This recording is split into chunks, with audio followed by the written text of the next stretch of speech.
We all believe in our hearts and confess with our mouths that there is a single and simple spiritual being whom we call God. That's the first line from the Belgic Confession, 1561, one of the earliest and longest-lasting confessions to come out of the Reformation. Notice those three words about God. God is a single being, meaning there is only one God. He is a spiritual being, that is, he's not a material substance, he doesn't have a body. And God is a simple being. That's the tough one. What does that mean? The doctrine of simplicity is a classic doctrine of the Christian faith, which most Christians today have never heard of. By simple, we do not mean that God is slow or dim-witted. We don't mean that God is easy to understand.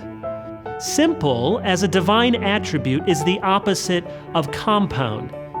The simplicity of God means God is not made up of things. He doesn't have parts like a Lego tower. He isn't a kitchen recipe with lots of ingredients.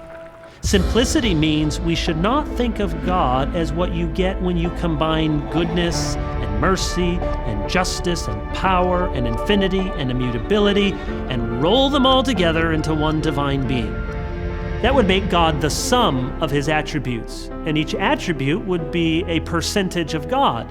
And then we might rank some attributes higher than others, and certain attributes would be more essential to God than others. Have you ever had someone say, God has justice, he has holiness, but God is love? The implication being, love is the very nature of God, but those other qualities are somewhat incidental to his character.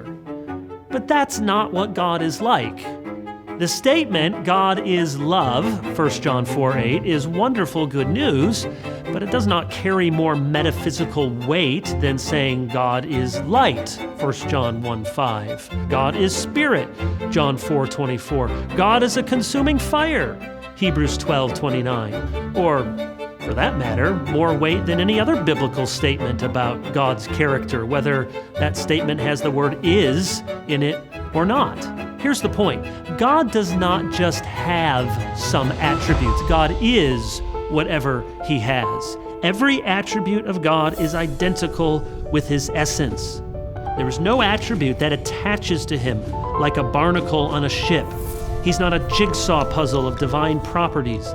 He's not a ball of duct tape with lots of attributes stuck to him.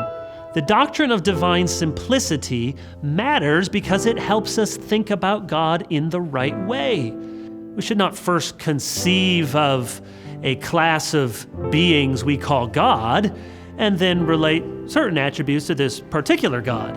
God is in a class by himself. He is not a type of divine being like a giraffe is a type of mammal.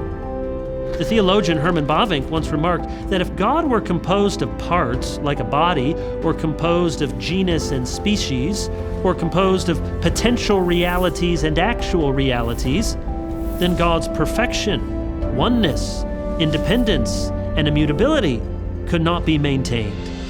In other words, there is only one God. There is only one way to be God, and everything about this one God is absolutely essential to being God.